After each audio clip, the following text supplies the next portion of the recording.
Well, it's Monday, January 30th, 2023. Hello, everybody. I'm Andy Johnson. Thanks for staying with us. We hope you had a good weekend. Let's tell you what's going to happen around here. That's how we kick off the program. And this morning, this is AM Prime here on WESN.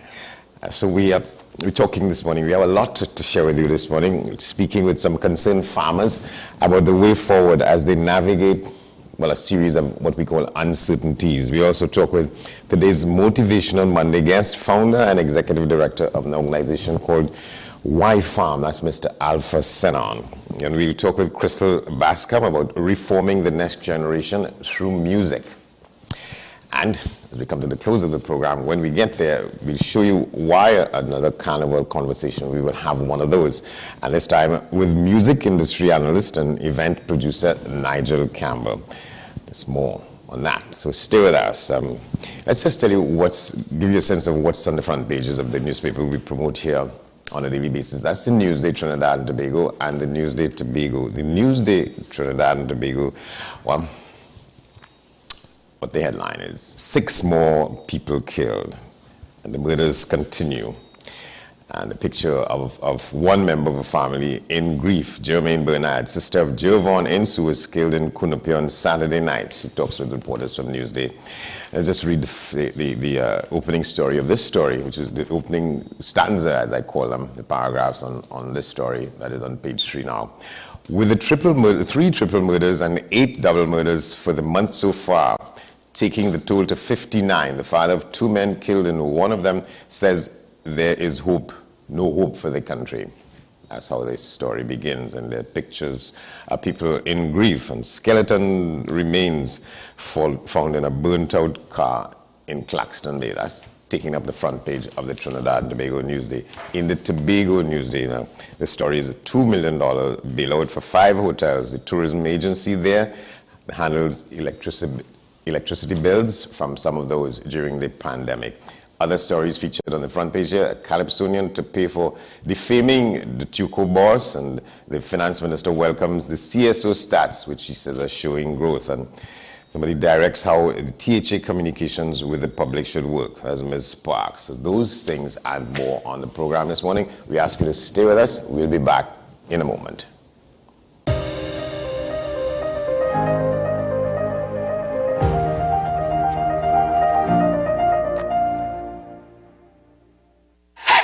FanZone, your reliable, authentic supplier, has just gotten better. You can now visit our website www.fanzonett.com for your authentic wear and collectibles. The only place where you can use both your Visa debit and credit cards. Visit our website fanzonett.com to make your purchase today. Sing for your lover, baby, sing for your lover. But that is not the song. That is my version for the Valentine's Day promo on WESN. WESN presents its Valentine's Day promotion, Sing for Your Lover. Send us a video of the best rendition of your favorite love song for the one you love. All contestants have a chance to win a variety of exciting prizes. Send us your entries to thecontentcapital@gmail.com. All videos will be posted to our social media pages and will be shown on WESN. Well, okay then. Let me sing for my lover. Let me sing for my lover.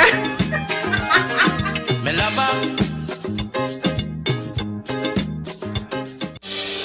Join me, Dr. Nalini Kokram, on What's Up Doc, where we discuss all your burning questions concerning health. Trinidad and Tobago is among one of the highest risk group of patients that develop this form of genetic breast cancer. What I'd like to take home from a short interview like this, screening. You must screen. Because it's silent. It's silent.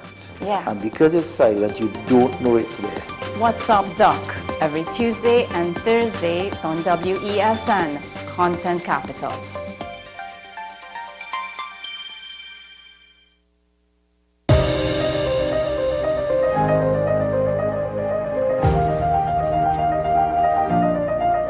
Welcome back to the program. We're talking now with Mr. Dev Singh. He's the operations manager at an organization called Amplia Farms. The continued woes of farmers in Trinidad and Tobago from one end of the country to the other. Trying to get an update from him. Good to see you, sir. Thanks for coming on. Morning. Good morning. All right, so where do you want to start? You want to sort of give an overview of the situation facing farmers in the country? Well, I can speak on behalf of myself. I don't want to, we have enough associations to represent the farmers. But my situation is a very simple one. We came up with an idea, we're going to plant, and what eventually happened was the government farms couldn't supply the plants for farmers. So that was the first obstacle we faced. So we went to Centeno and we were requesting 2,000 trees. And they're saying that that's unheard of. They can't do that, they don't have the capacity. So that's the first hurdle. We got someone else to come and do the plants for us. This is a local YouTuber from Trinidad. And he and his mom, they did it in 18 months, the same time period that the farms could not do it in, this guy did it. So we bought the plants. Then we went on to acquisition of the land, equipment, etc. And with the land, there's where the real challenge kicked in. A friend of the family who had some land, he had planted years ago. So this land has been farmed many times before. And through old age, he neglected it, and past 15 years has not been farmed. So we bought it, we made the down payment, we did the searches, we went to the ADB, and then get the land approved, get it purchased. And lo and behold, we found out that one of the requirements is an EMA clearance to actually clear the bushes and permission to plant. So therein the real problem started. And where is that? Where is that particular farm? That is in Coriel, okay, which is Sani Grande, Tamina area. Yeah. Now, the problem with it is that we've gone to the attorneys, we've gone to the town and country, the area is zoned for farming. It has been farmed like 60 years prior. So only in the last 15 years, it has been just derelict, just sitting there, overgrown. But it has been farmed and it has been zoned for farming. So we thought, it's a no-brainer, fertile land is good to go. Now we're finding out from the EMA that we need a CEC, which entails a baseline study. We're looking at environmentally sensitive species. They want tests done that can rally sometimes 6 months. And we don't have that time. We have trees in bags that have to be planted. And we have 90 days to close our deal with the vendor. And the EMA is requesting 6 months, 7 months testing in rainy season and dry season. And in addition, with the EMA, we still have another 3 months.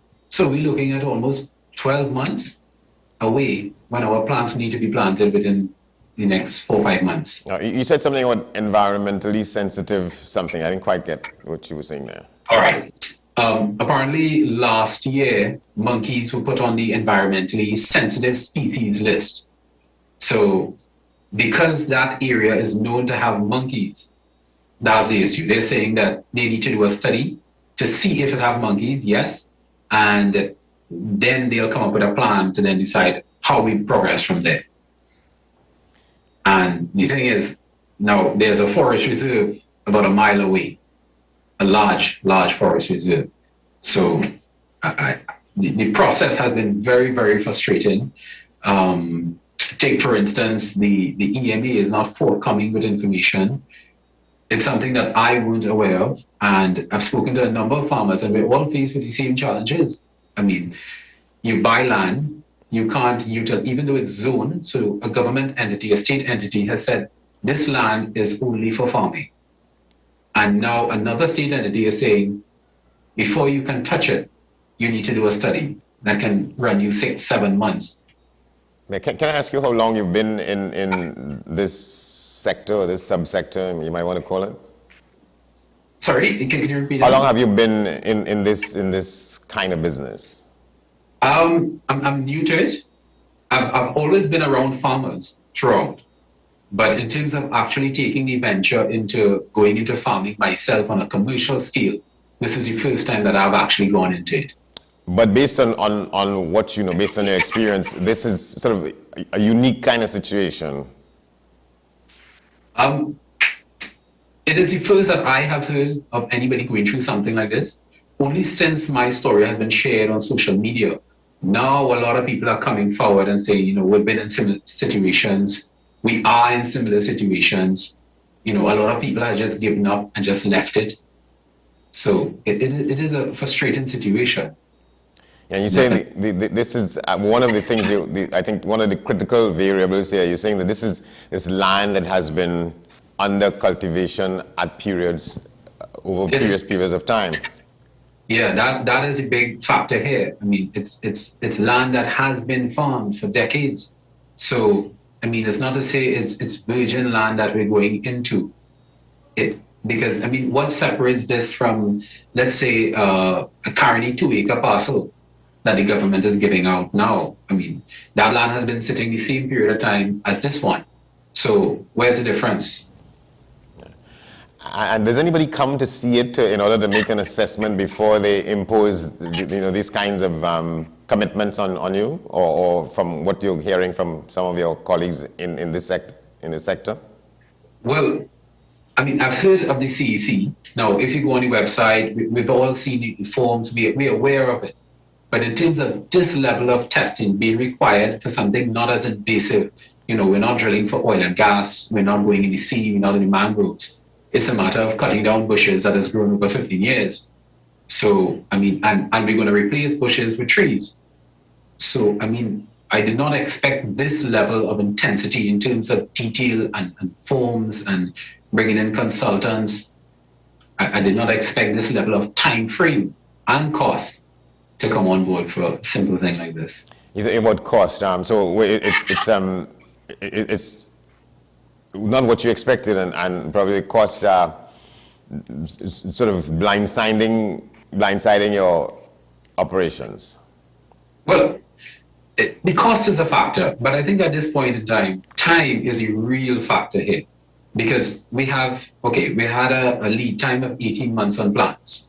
We've had let's say a 10-month waiting period to get equipment. Because of the war in Ukraine, there's a waiting list for farming equipment. So we had to wait almost 10 months to get our tractors and equipment in. So we're looking at this project is about 2.5 years. Never in my wildest dreams, I thought that this process would have gone on so long, because when we did a breakdown of the time and duration of each aspect of the project, it never dawned on us that this is going to be. And one of the challenges that we really face with, this is not a simple, you apply, they then tell you, okay, these are the guidelines, this is what we'd like you to do, these are our concerns, and we go and we fix that. That's not the case. How it works is, you state what you intend to do, the EMA will then state, okay, great, we need further information. You supply them the information, they come back at you and they say, okay, we need more. You come back again, and then they come back and say, okay, here's what. We believe to have sensitive species in our forest, so here's where we stand.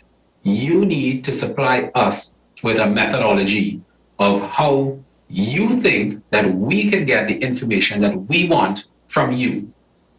So I have to propose to them with information that they already have, on to confirm things that they already know at my time and my cost. And we can save everybody the trouble if they just say, this is what we believe, this is the test we'd like you to do, this is how it is structured.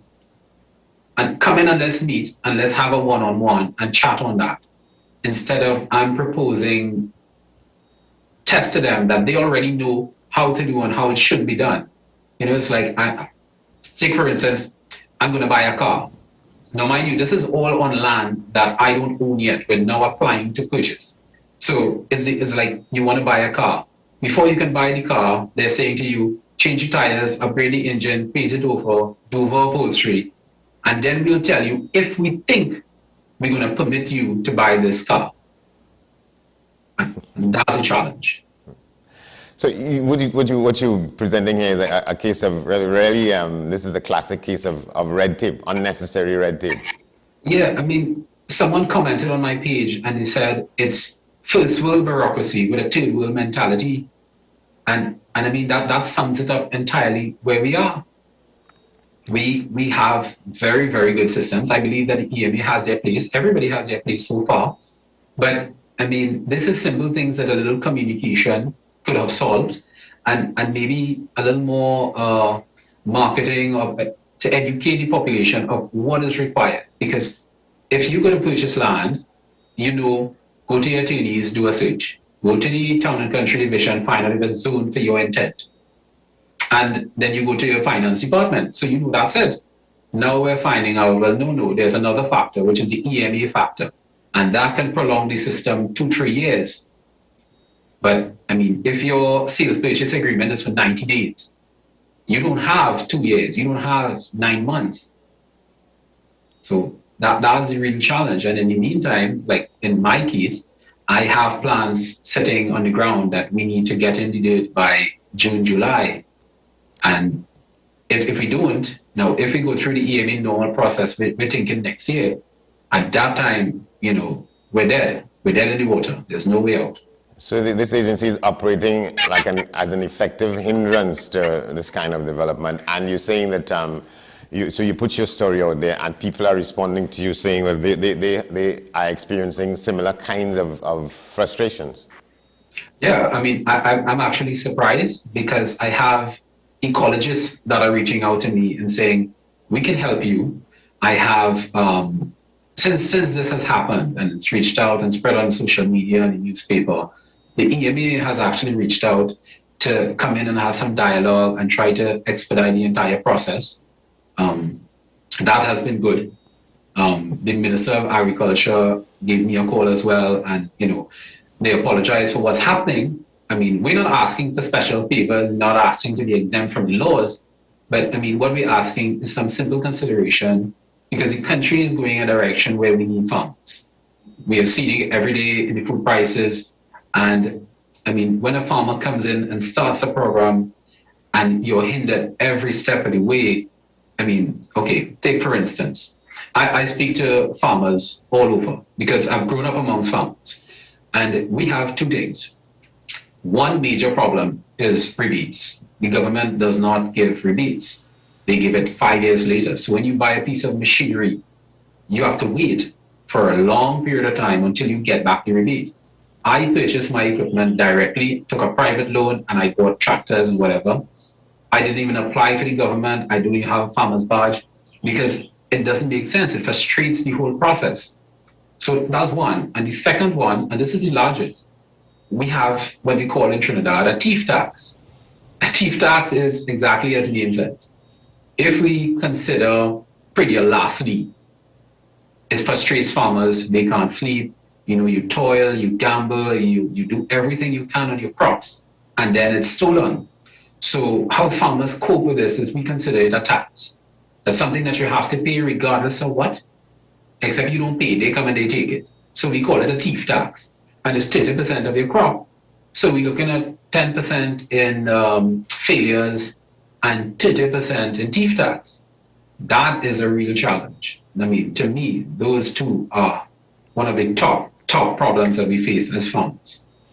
Are we talking about food crop farming in the main, right?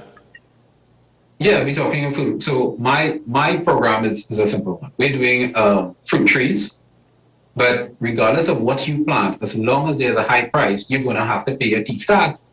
It's going to be taken from you.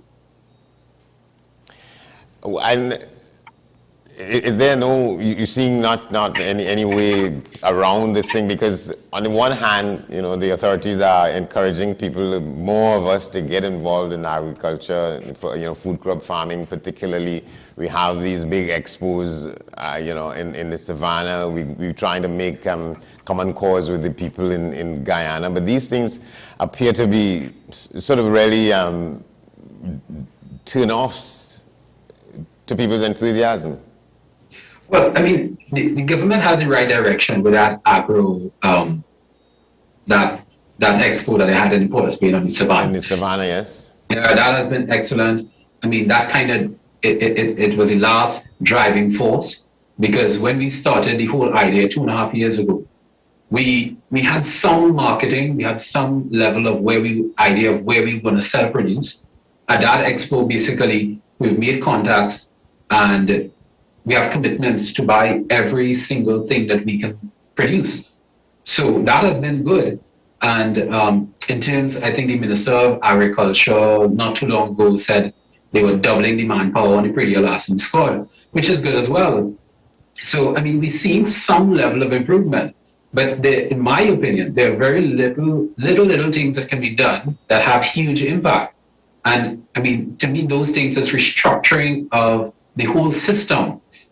Okay, take for instance, we have the EMA, because that's my toss-up here. That's your bugbear.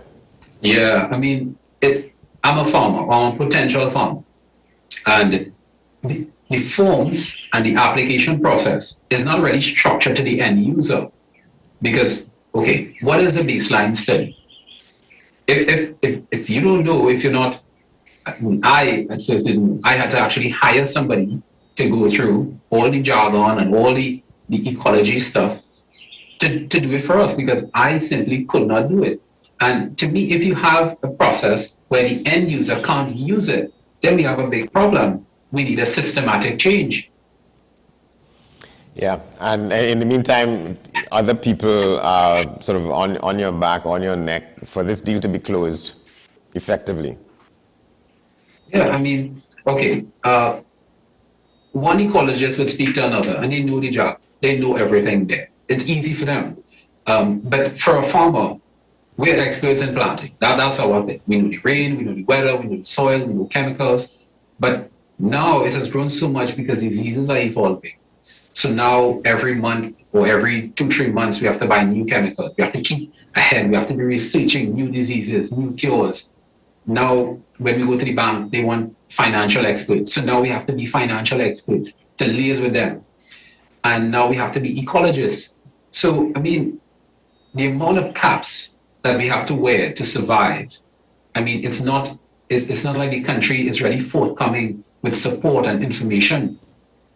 And that is, I think, it's difficult. It is difficult. And there are challenges, from dealing with teeth tax to dealing with bureaucracy and land issues and weather pattern changes.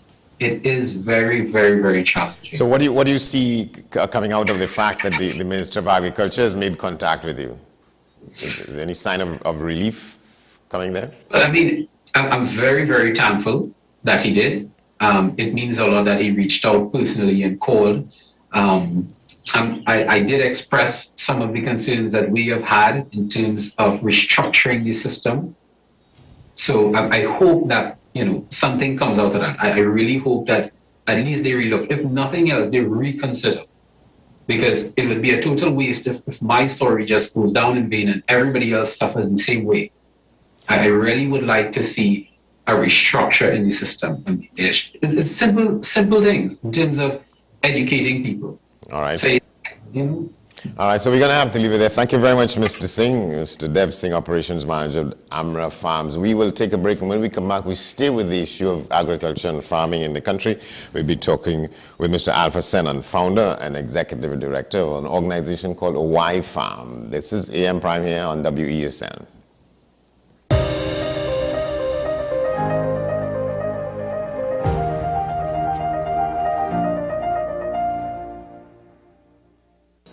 What's the best way to grab the attention of viewers? Please exercise more patience.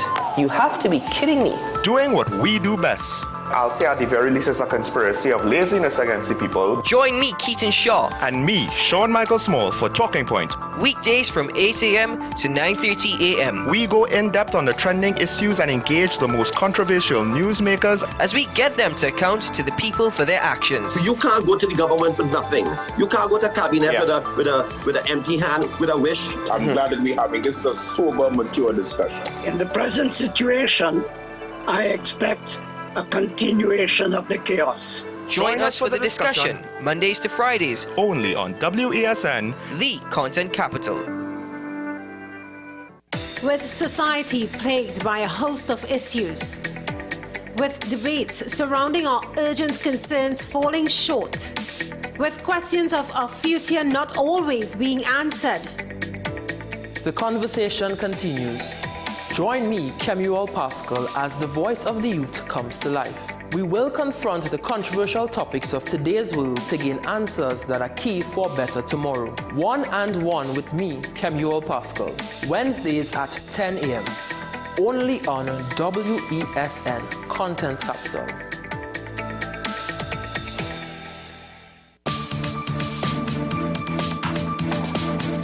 I am Rondell Donowa, attorney at law and host of Strictly Legal on WESN Content Capital. Strictly Legal is a legal program geared towards informing you, the public, of your legal rights, responsibilities, and remedies. So be viewing Thursdays, 10 a.m. to 10:30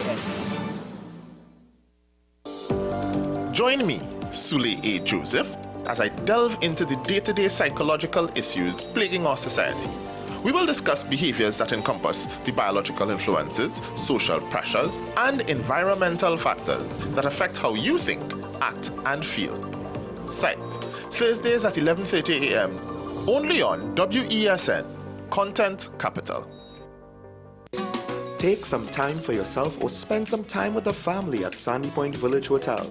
Enjoy our various studio and suite apartments, self-contained with their own kitchenettes and Wi-Fi. We also have our famous 100-foot swimming pool and our beachfront restaurant, The Steak and Lobster Grill. And our location in Crown Point puts us near the center of activity from the nylon pool to the local nightlife. Call us and make your reservations at 639-8533, 389-2378, or email us at sandypointvillagehotel@gmail.com. On Friday, February 3rd, at the Central Bank Auditorium, it's Light Up the Night, Volume 3, a veteran Calypso showpiece. Come, enjoy a night of stars to light up your night with Tobago Crusoe, D. Alberto, Chogdas, Ray Holman, Leston Paul, Short Pants, The Bagman, and Alexander the Great. Showtime, 7:30 p.m. at the Central Bank Auditorium. Tickets cost $250.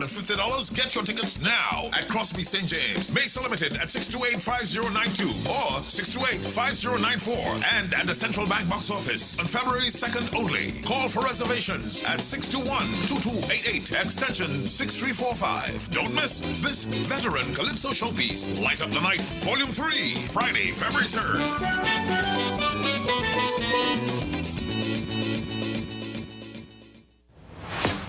Is it politics? What is it? Is it that nobody cares about sports? The kind of support that sport used to get in the past is no longer here. The thing is, taking a knee doesn't mean that that's the only thing you're doing now, Andre. Right. Taking a knee along with other stuff. Samantha, what are you looking forward to when you return home to Trinidad and Tobago after winning the title? Thank you very much for speaking it into existence. Is there no pressure on Nicholas Paul? It makes me more motivated to work hard and to go out there and rep the white and black. Why are we sending a team to the Winter Olympics? There are a number of Trinbagonians who are in the diaspora and have grown up in winter sport. It's an opportunity that the Trinidad and Tobago Olympic Committee will not close the door on. I also believe in the players that we have. Once you can motivate the players, you can get the best out of them.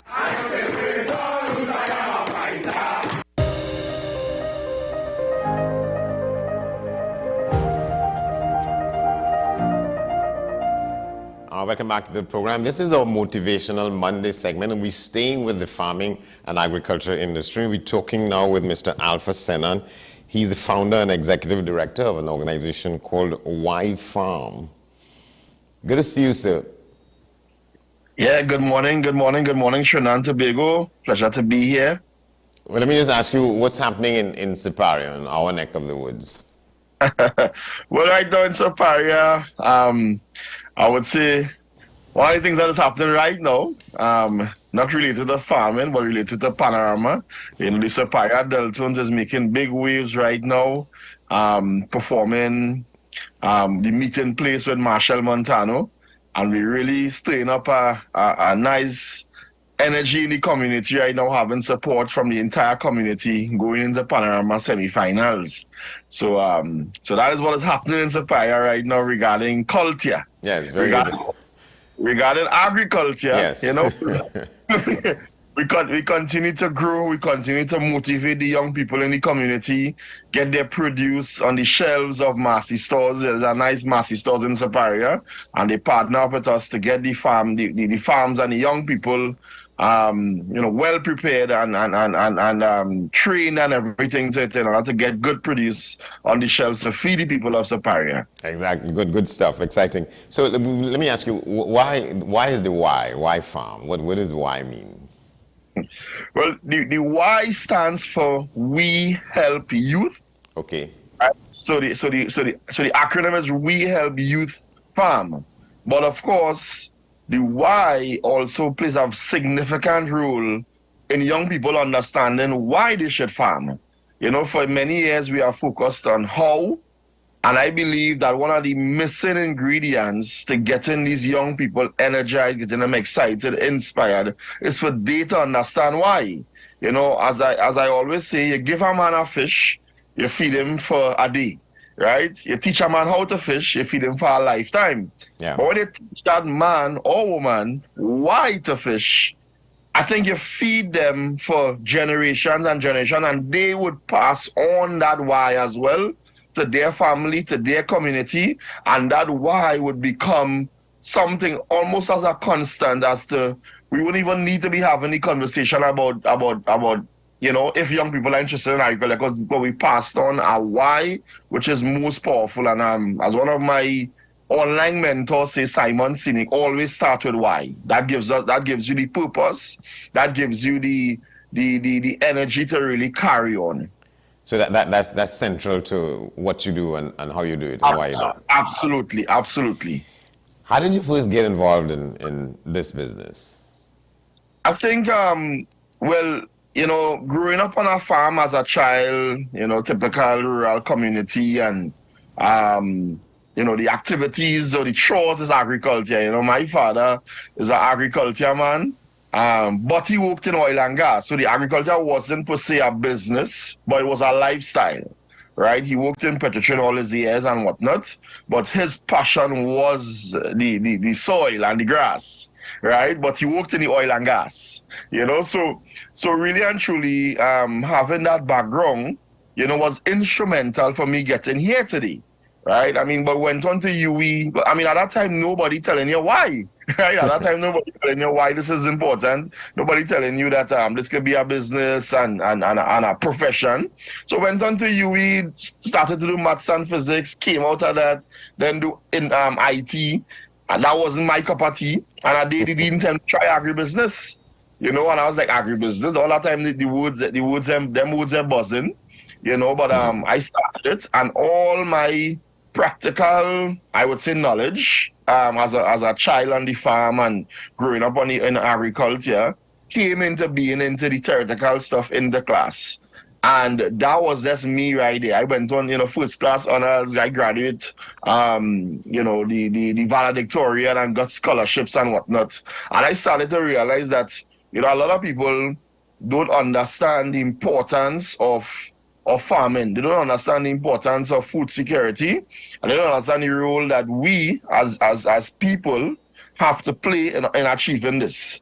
Everybody looks at the government, Right. So you're talking about the role it plays. Let's deal a little bit of that. But what are the needs that are met and are supposed to be met with activity in this sector? Could you repeat that? Yeah. I didn't get you that. What are the needs in the society that are met by operations in this sector, people getting involved, and what you do in farming and agriculture? Yeah, people play significant roles. Of course, I would say from the typical person at home having a home garden, right? As much as people would promote this, I couldn't stop saying how significant it really is for folks to have a home garden, have some seasoning planted, have some patchouli planted, have some tomatoes planted in your backyard, in your front yard, in your side yard, on top of your rooftop. Supporting the local farmers, right? Going to the farmers market.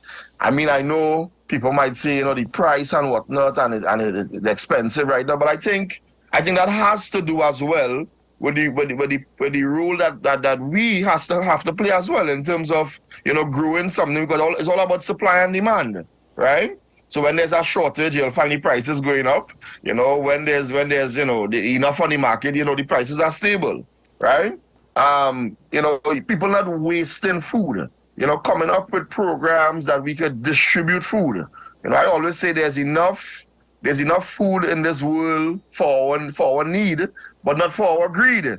Sometimes we want to consume so much, or we want to cook so much, and we waste it. And while that could have been given to someone else, I will also say that, simple things as charity, sharing food, sometimes people have excess and they can give to someone else, right? So not wasting food, growing your own food, supporting your local farmers, planting something, anything. So if you had to make a comment on your journey thus far, you talked about going to university and beginning on one track, and then you realized that wasn't for you, and you moved to where you are now, and you've had a fairly good run. You talk about getting scholarships and getting certain kinds of assistance. So if you put a description on your journey thus far, what would you say it is? I have been through the hills and the valleys, and I really have been able to go through several phases in my life that made me end up at this point. So I often tell people, don't give up, because as you continue to find that purpose, well, you have to want to find that purpose, and everybody have this gift that they can give off, and I believe that gift is just there in a box inside you, waiting to be unraveled. Yeah. So there were times when you probably could have given up, but you of course, yeah, absolutely. There were times where I'd be like, wait, boy, what am I to do? What am I good at? And I may say that I found it late, but not late enough. I'm 35 years, and I started I started Y-Farm 8 years ago. So so I'm saying that there are the time is there, and we have to just continue searching, continue doing good, continue getting involved in programs, continue reading, researching, trying jobs, trying odd jobs. Yeah. What is one thing you probably have been most you felt a great sense of achievement about? Well, most recently, to be very honest, I was named one of the world's leading social entrepreneurs by an international organization called Ashoka. And Ashoka is the world's leading social entrepreneur organization. So the founder, the CEO, Mr. Bill Drayton, he wrote a book called Ideas That Are Changing the World. And there were about 24 chapters, actually. And I'm listed with it in a chapter called Growing Up, So Y-Farm is there. I'm there in that book for people all over the world to read about our work on Y-Farm and Agreement, our superhero character, on ideas that are changing the world. So of course that came as a great honor, a great accomplishment for myself, not only myself, but my team and my community. But this is no way a one-man job. I have a great team that is there helping, supporting, working, getting some of the things done. And again, no one man is an island. You can't do it alone. So there's so much skills that Y-Farm needs that I don't have.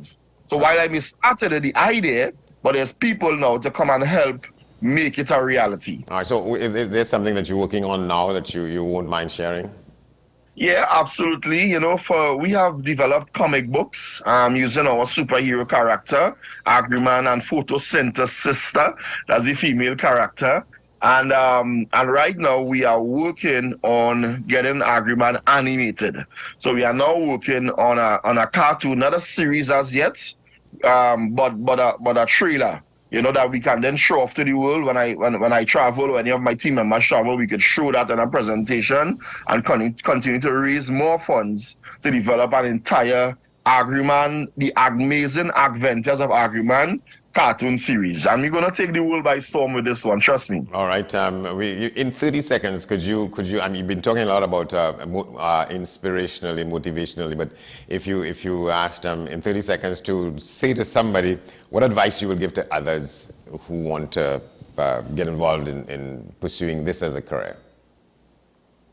Find the I in your idea and the you in your uniqueness. Agriculture is a broad spectrum and one of the most multi-dimensional careers that exists. You know, so you now have to dig deep within you and find out, okay, this aspect of agriculture, food security, I want to solve. And I could solve this using my particular gift. You could be an artist, you could be a singer, you could be a painter, and you can inspire people to grow food, to consume food, healthier food, and you could turn that now into a business, into a social enterprise. All right, so find your idea and the you and your uniqueness. All right, thank you very much, Mr. Senna. We're going to have to leave it there. Thank you for having me. And keep on keeping on. Thank you so much, man. Take care. You too. Of Y-Farm. We're going to take a break, and when we come back, we should be talking with Crystal Bascom, director of an organization called the Regen Project. Stay with us. This is AM Prime here on WESN.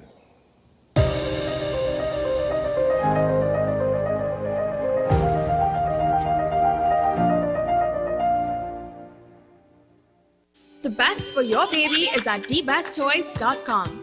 From the best strollers, car seats, baby carriers, high chairs, booster seats, rockers, jumpers and bouncers, walkers, baby blankets, feeding accessories, bathtubs.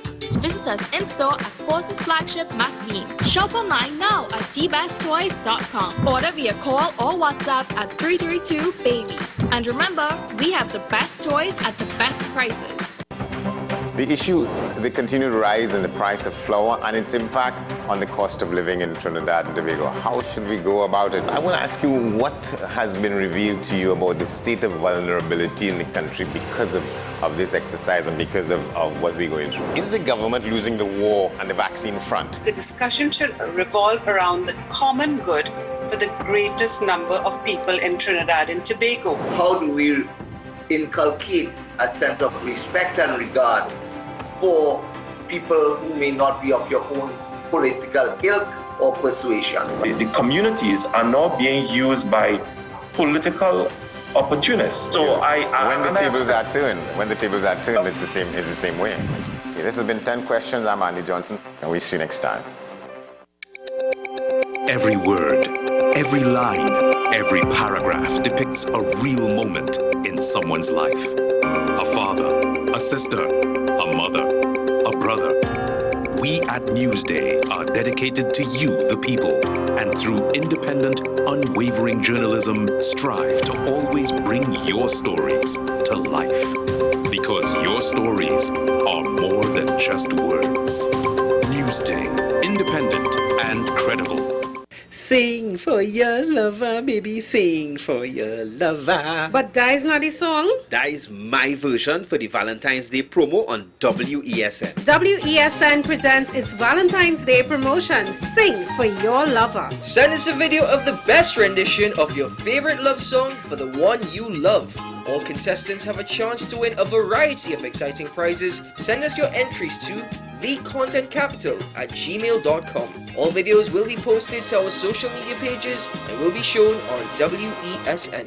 Well, okay then. Let me sing for my lover. Let me sing for my lover. My lover.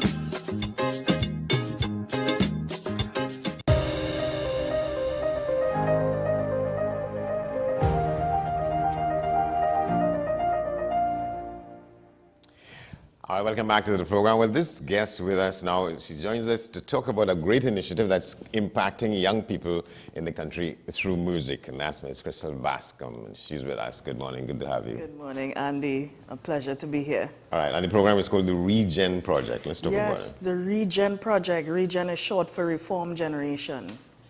Yeah, started just a year ago. Yeah. Yeah, It's just so you started about a year ago, you said? Yeah, just Okay. about a year ago. Let's talk about the mechanics of it, how you came up with it, or who came up with it and put it in your lap. Sort of kind of thing. It's been a project on my heart for quite some time, actually, a good couple of years. And of course, during the downtime at COVID, bringing it into fruition was paramount importance for me, being back at home.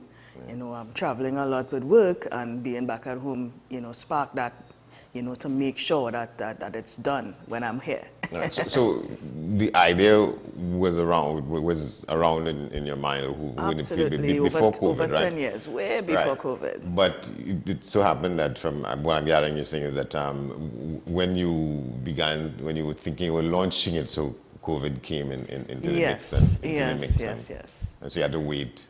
Absolutely. Or Actually, what were you no. doing in that period? It started online, of course, with the online programs and a lot of Zoom started happening during the COVID process. It just sparked the interest to just start it online, and as hopefully with the hope that the country opens up enough that we could go in person, and we have just recently launched that in person. Yeah. So why talk about the platform itself, what it does, Yes. what is intended to do? And so. The Regen project was designed for the upbringing of youths and communities through music and the arts, right? And it's basically music education in drums, guitar, bass, keyboard, vocals, and the latest. The whole. Yeah, just music in general, and it continues to grow as more instruments come into place, over time. So you are a musician or somebody who's studied music and so? Yes, Yeah? I am a drummer. Yeah. And yes, I have studied music for a couple of years and have been touring, etc. Played with a couple bands here and outside for some time. So a drummer like this kind of drum or Drum trap kit, set and so on? drum kit. Both drums and percussions, yes, is my love. Anything to do with rhythm. How did you get in that? Oof, that started. That chose you or you chose it? I will say that chose me. To say I choose it. Started when I was like approximately six years old. Yeah, from a church background. Okay. Yes. So you probably have a band in your church and so on. Well, it was the church band, and then we started on buckets with neighbors around, and then we started to actually gig with a bucket group, a bunch of young people around my age. We used to just play on anything that made us sound. And created a little unit out of it. You're the man who said if music be the food of love, play on. So it's That's much right. more than the food of love. It's the food of all kinds of things. Let's talk about some of that. Absolutely. And why you think it's necessary to get more young people involved. What does it do? What does music appreciation do for? Because I didn't remember being somewhere one time, and that was a class that some of my colleagues were taking, music appreciation. Yes, and that is something that is a big, integral part in the Regen project. Like the last bit of the year, we dealt a lot on calypso and soca, more or less calypso. It's important that, you're doing something in this country, and it's important that people understand its origin, the history of it, the rhythmic structure, what it entails. A lot of times you hear it, but you don't fully understand where this thing come from, and to me, it helps bring that appreciation to want to understand, to want to play, to want to learn it. And then when you actually do hear it, you understand the depth of where it came from. So how do you inspire young people? And where did you get that inspiration to know about, to delve into the depths of our music per se? Well, I mean, we do all genres, must admit. Of course, we did blues, etc. We always try to keep it genre-based as time go along.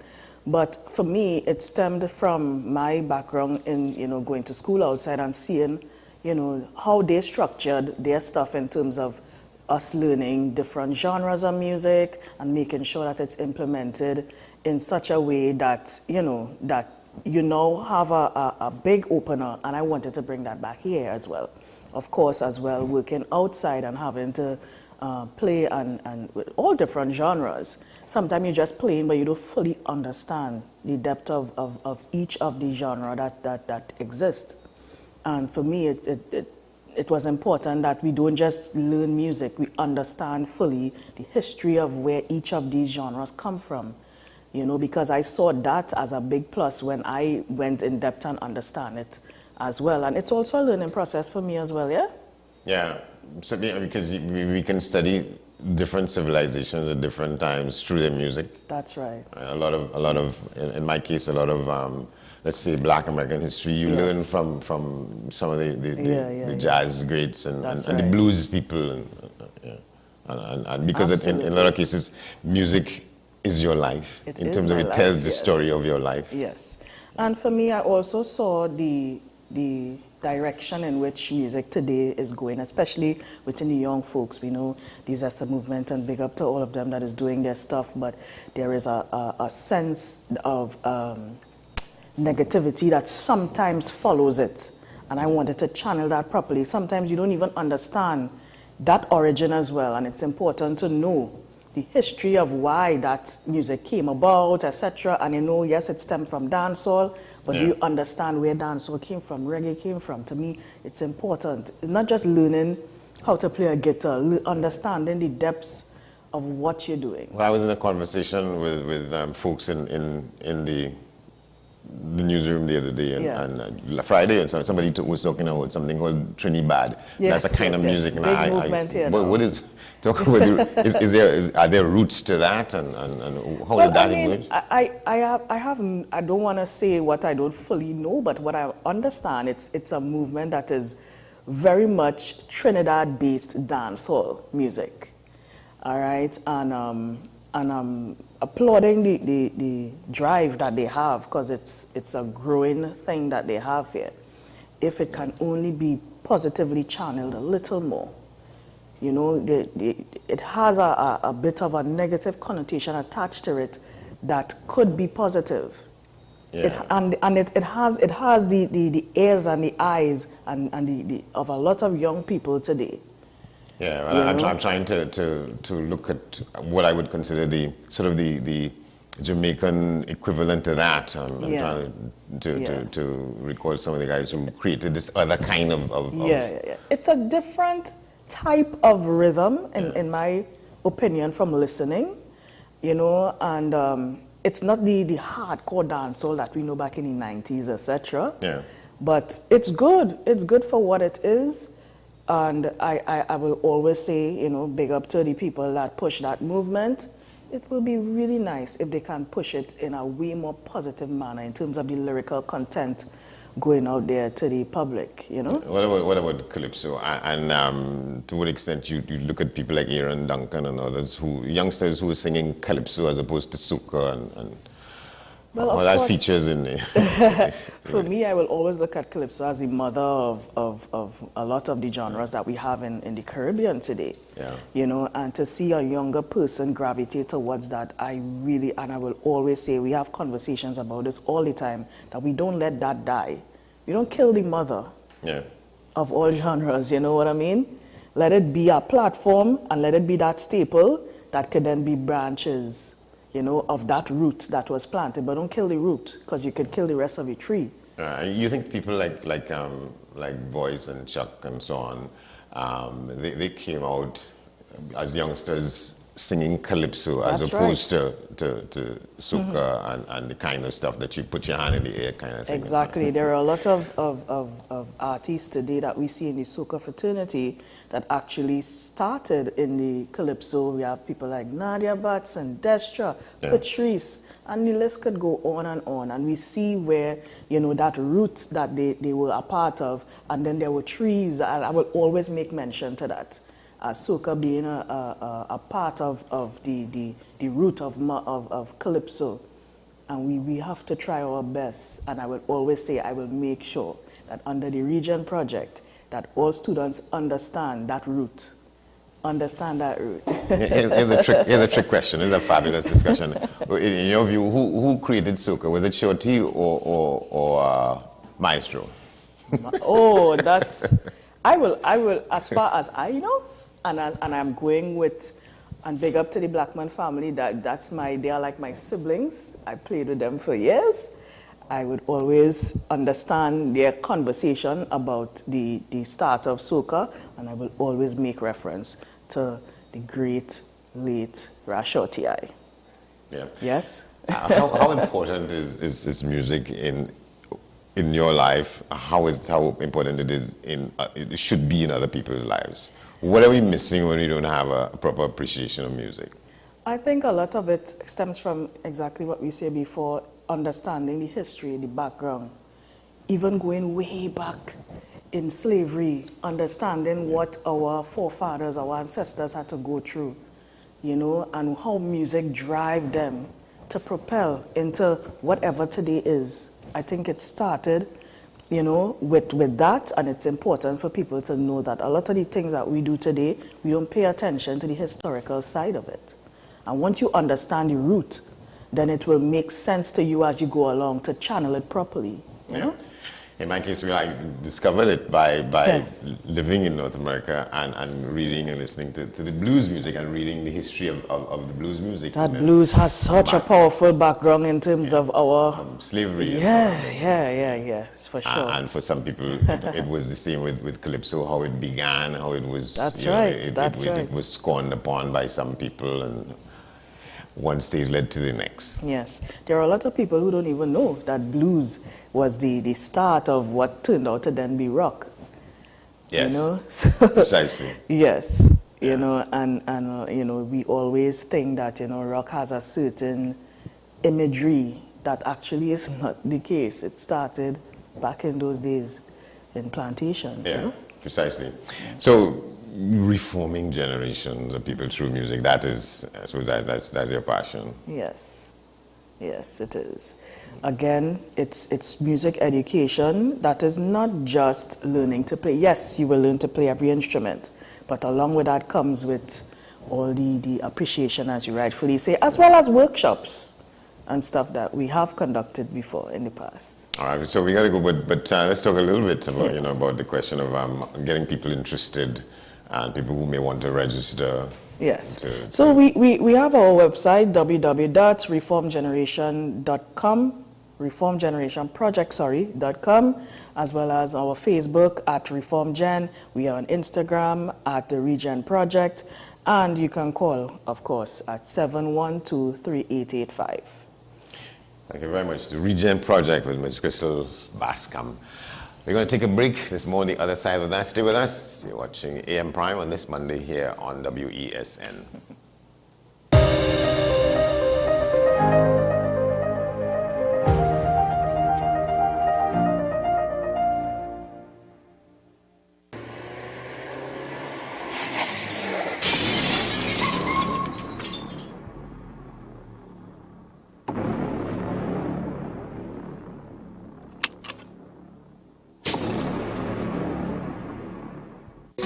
Take some time for yourself or spend some time with the family at Sandy Point Village Hotel. Enjoy our various studio and suite apartments, self-contained with their own kitchenettes and Wi-Fi. We also have our famous 100-foot swimming pool and our beachfront restaurant, The Steak and Lobster Grill. And our location in Crown Point puts us near the center of activity from the nylon pool to the local nightlife. Call us and make your reservations at 639-8533, 389-2378, or email us at sandypointvillagehotel@gmail.com. On Friday, February 3rd, at the Central Bank Auditorium, it's Light Up the Night, Volume 3, a veteran Calypso showpiece. Come, enjoy a night of stars to light up your night with Tobago Crusoe, D. Alberto, Chalk Dust, Ray Holman, Leston Paul, Short Pants, The Bagman, and Alexander the Great. Showtime, 7:30 p.m. at the Central Bank Auditorium. Tickets cost $250. Get your tickets now at Crosby St. James. May so limited at 628-5092 or 628-5094. And at the Central Bank box office on February 2nd only. Call for reservations at 621-2288, extension 6345. Don't miss this veteran Calypso showpiece, Light Up the Night, Volume 3, Friday, February 3rd.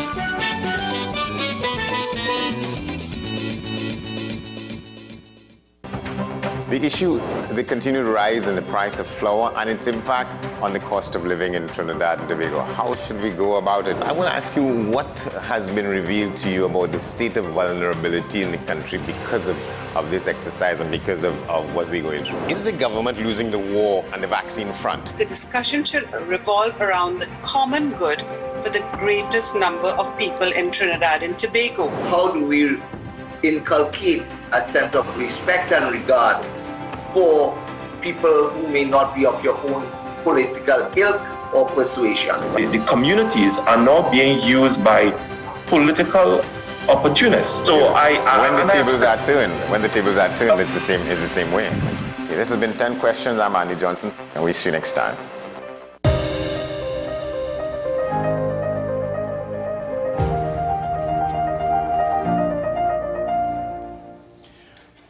Welcome back to the program. We're in a segment now where we're talking about, the music business, Carnival Conversations. And our guest for that is Mr.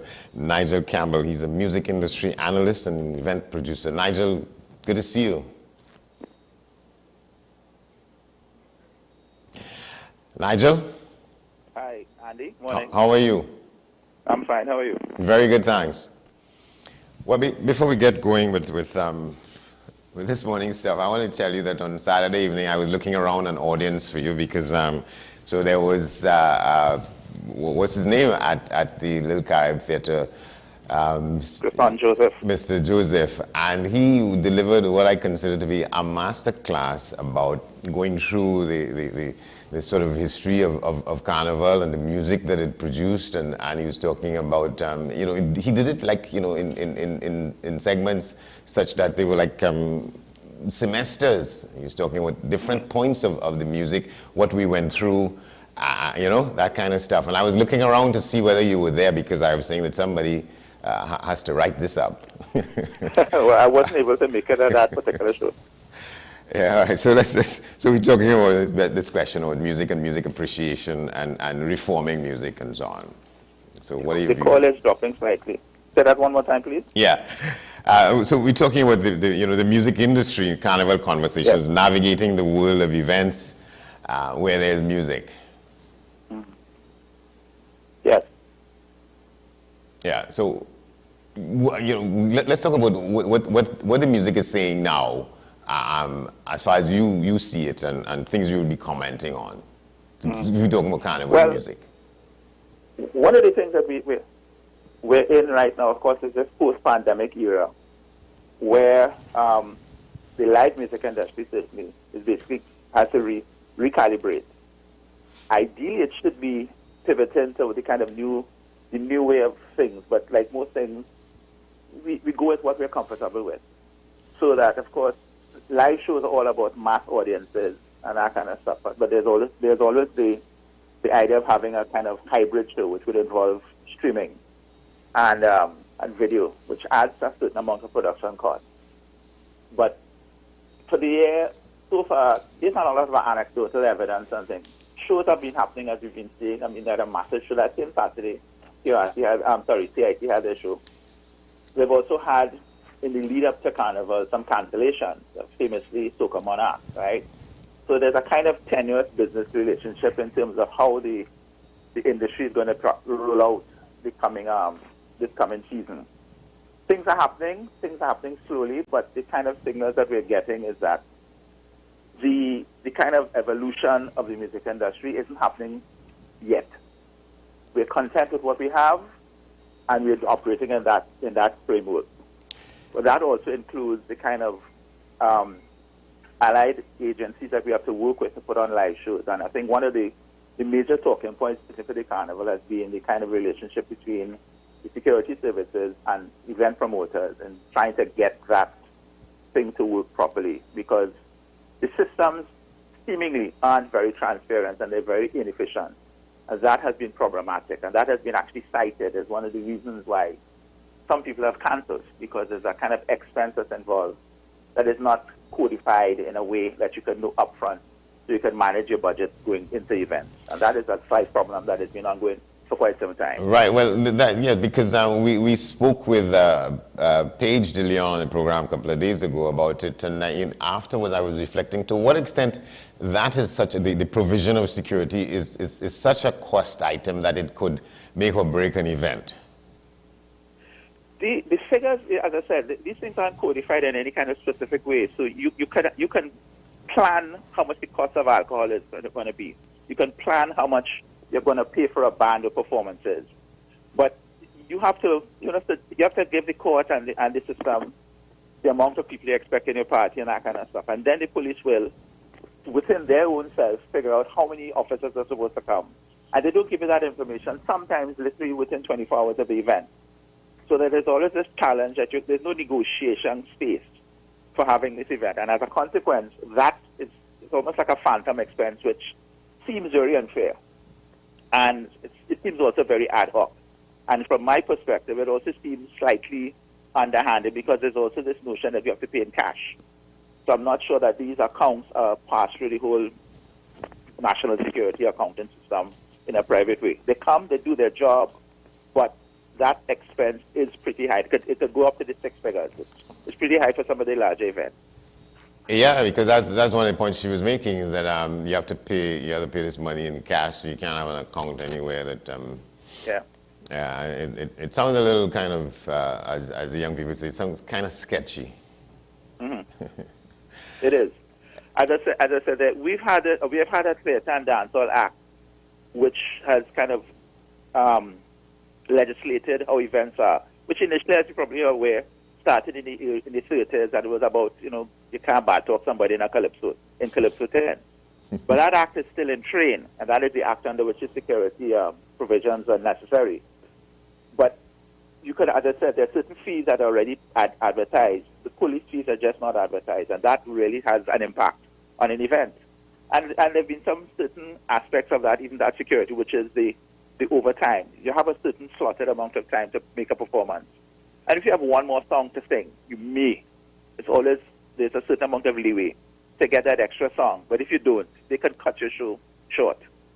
One of those unfortunate things. I don't think that is necessary now in 2023 for a kind of streamlined live music industry as part of a larger creative industry that the government has been speaking about for many years to be a diversification industry. Right. What is your sense as to what has happened? Well, we're not sure if the book is closed on it yet, but the Soca Monarch 2023, it was announced that it was cancelled, but I saw a headline in the paper, was it yesterday, in which the story suggests that, or at least the headline, that the government is considering bailing it out.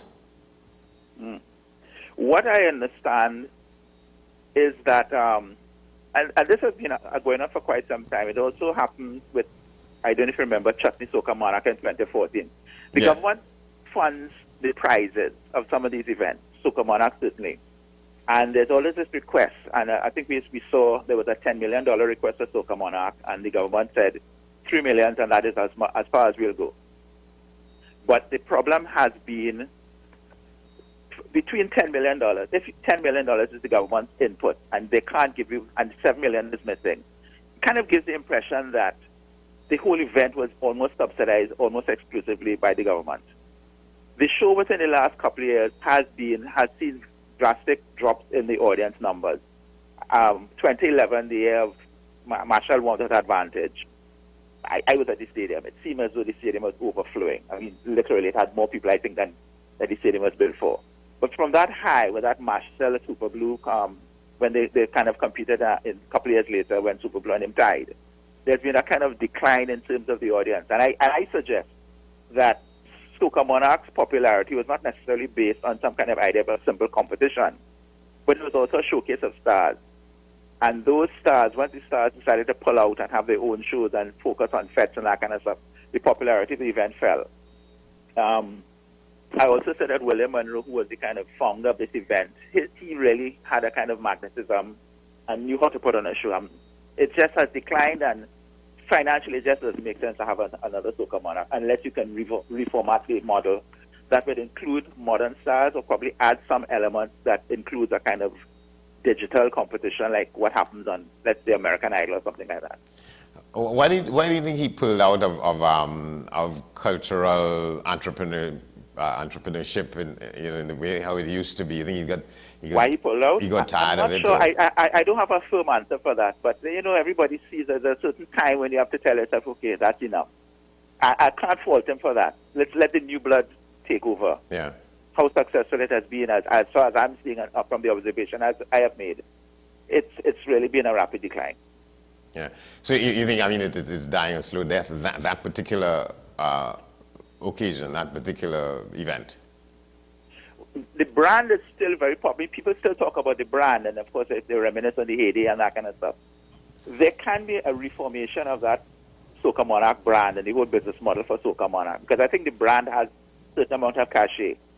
Whether or not the brand will sustain with a new head or a new business model, it's to be seen, because there's been the rise of the fete, and these fetes are really dominating what Carnival has become. Years ago, Carnival was about shows, the March Gras, Calypso Fiesta, Kings and Queens.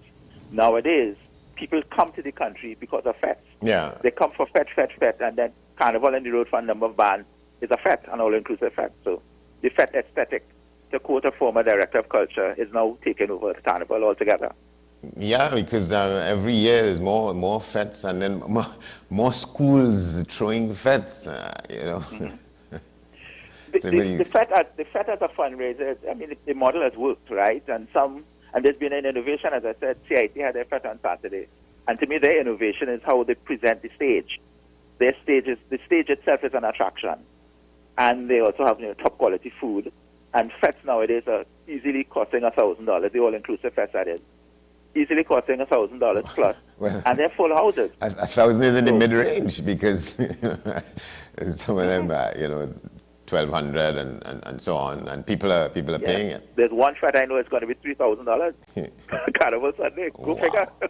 Wow, and it probably will be sold out just as Possibly. well. Yeah, and where does that leave the Calypso tents? One more time, please. Where does that leave the Calypso tents? Because there was a point in which that was the high point of the season, going to the tents, and whether it was the original Young Brigade. As I said, I think what has happened is I think audiences have matured in terms of their understanding of quality, and this is going to be a controversial statement on my part. Calypso tents, for years, when Spectacular Forum was reigning, they also had a band of stars, original Young Brigade, Calypso Review. They were stars. What has happened over the years is the Calypsonian, his quality has dropped. The organization of the show has dropped. As I said, you can see a soca artist as a performer, as an experience. It's a little more exciting than sitting down and hearing great calypsos. You could listen to the Calypso de March Gras final and hear great calypsos. But as an entertainment and as an experience, I think the local audiences have matured, and they've seen what an experience is. And it has reached a point where there were diminishing returns, and certainly there was this idea that the government was subsidizing a Calypso tent all the way through. And you couldn't, some people didn't bad talk the government, and that kind of controversial edge that we expected from a Calypsonian. If people just said, nah, it doesn't make sense. And there were other entertainment options. Other entertainment options including going to the beach. So the Calypso tent model did not evolve also. And as a consequence, we're in a situation where Calypso tents are subsidized in a big, big way. And people will go, but the numbers are very small. Yeah, if you want to go back a little bit, Spectacular tried to change the formula as it would, as it were, because there was a huge differences between what you got from Spectacular promotions and productions as opposed to what was the original Young Brigade or the Kitchener tent at Seaman and Waterfront, and so what people call Real Russo versus Soca. What has to happen is, in terms of the entertainment industry, and it's clearly happening in soca, artists themselves have to be their own brands. The artists become brands, and they become ambassadors for their music. And audiences are clearly looking at brands. So as Marshall famously said, he wasn't going to perform this year except at his concert, Carnival Friday. He made an appearance at the CIC event. But people talk as though if I'm not seeing Marshall, I'm not going to an event. Because Marshall's brand is powerful. We kind of know the big five in soca, but at one point, big five in soca was Marshall, Kes, Punchy, Freyan, and Destra. Right? They have another young generation, Voice and Preedy and Second Star and these others. But they become name brands. Calypsonians never did that. Kitchen and Sparrow did that. And their brand became more powerful than the event almost. And I think those brands, a new generation of Calypsonians didn't do anything to enhance their brands, whether by default or they didn't know how. I'm not sure what the reason was. But there can be a case that a Calypsonian like David Rudder, we kind of associate him as that kind of bridge between Calypso and soca. And soca. But as a brand, he worked. He definitely worked, and his brand was, and he wrote lyrics. There has to be another way to reframe the Calypsonian. If it's a matter of getting on social media in a big way, producing videos in a big way, printing a book of lyrics, these kind of things, to reconfigure the image of the Calypsonian in the 21st century. Yeah, you called the Big Five and in soca, and you didn't mention Super Blue. Well, it's not that I didn't mention Super Blue. When, as I said, at a time that was the case, and certainly in 2011, which I kind of cited as a kind of pinnacle of soca monarch. Yeah. Those were the Big Five, and Sherwin was there, and Kerwin Dubois was there. At that time, Super Blue was not on the scene. We all know why, and I don't want to repeat it here, but we all know why he wasn't there. And then when he returned to soca in a big way, which was Fantastic Friday, we all know what happened. Yeah. He won the road march, and he tied for Soca Monarch King. Yeah. But I think he's more or less retired now. Well, certainly his voice has been affected, but his hits are his hits. It's Super Blue. We know all his songs. We can sing it word for word, get something away. He changed the aesthetic of soca. He influenced, I think, a whole generation of soca artists. But there's, again, it hasn't had a recent hit. He's still making music. He has collaborations with young artists. As of now, he won a road march. After that, so come on. So he won a second road march, as I say, after his quote-unquote comeback after 2011. So it's not like he's not out to sea at all. But in terms of a younger generation of soca artists, that Big Five number that I called, they were the ones who were kind of moving it in the early part of the 21st century. They were the ones who were kind of moving where soca was going. Yeah.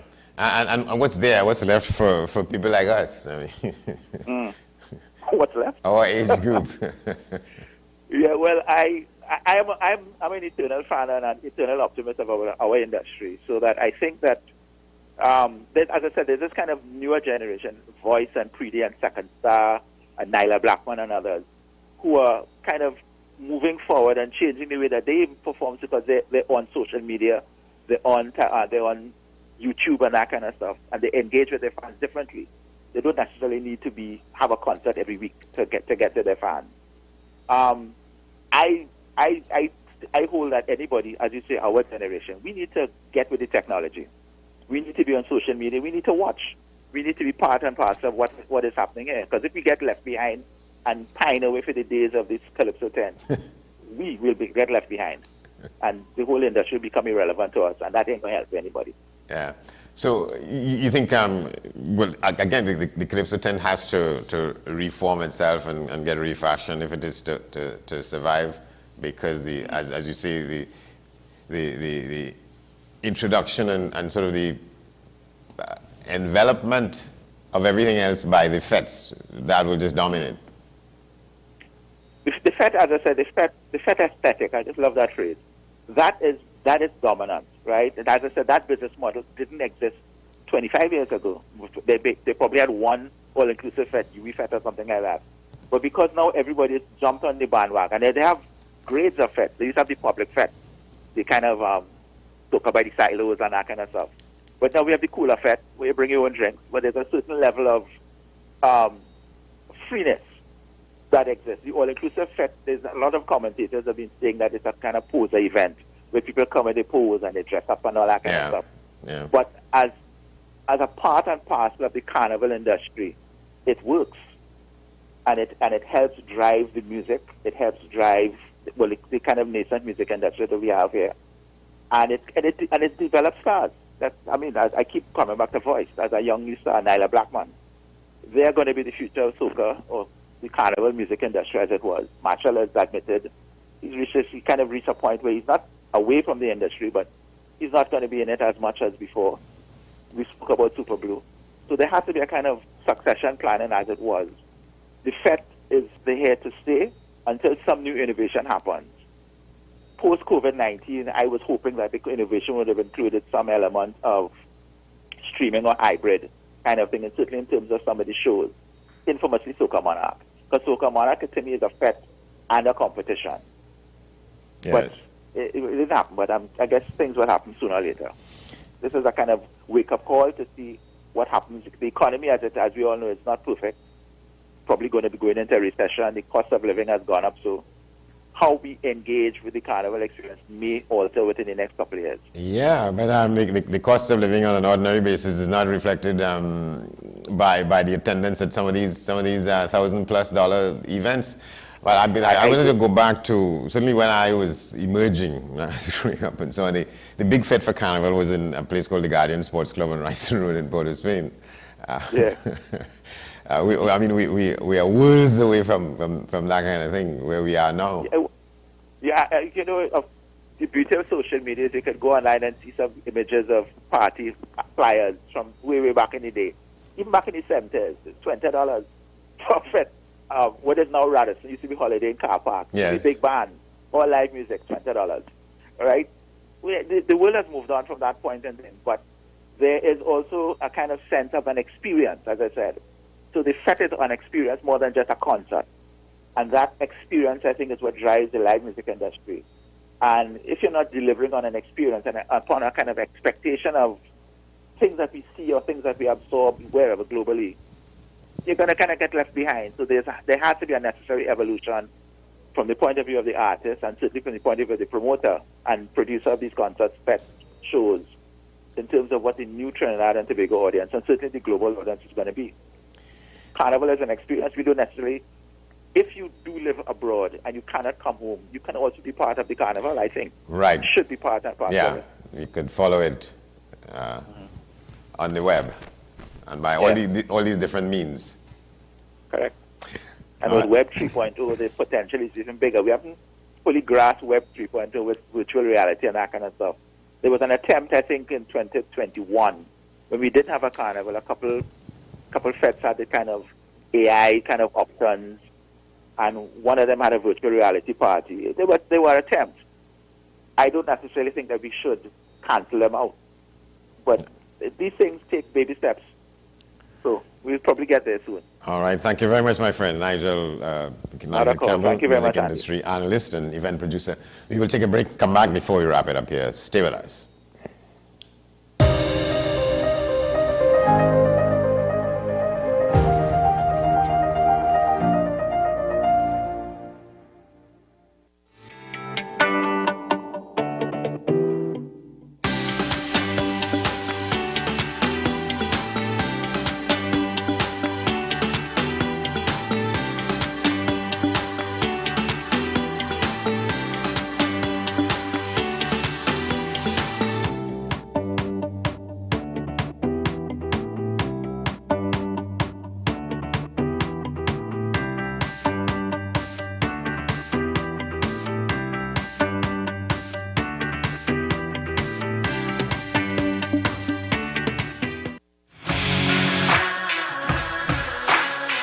Every day, we communicate through stories. Stories of ourselves, our challenges, our goals, our experiences, and our aspirations.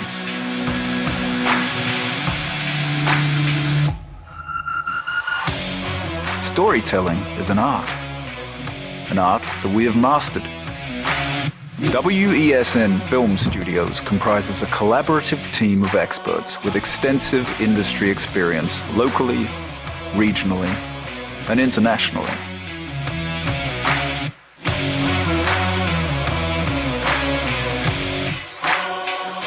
The ability of your business to successfully communicate with your preferred audience depends on the strength of the stories you tell. Your vision should be communicated in a high-quality, professional, and creative way.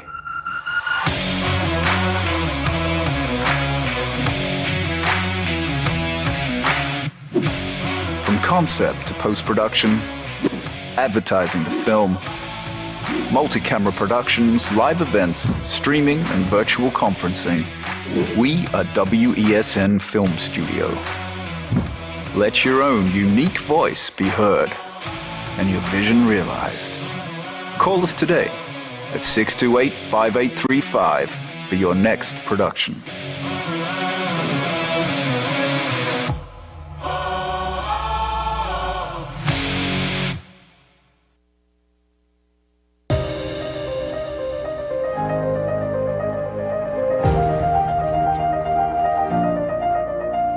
Finally from us this morning, so we in this new and continually emerging world, so there's new technology, sort of new languaging, and the rest of it, new description of people. So we want to leave you with, from TikTok, a TikTok influencer, and a video message, motivational message, and that influencer is somebody called Nakia. So we want you to watch this.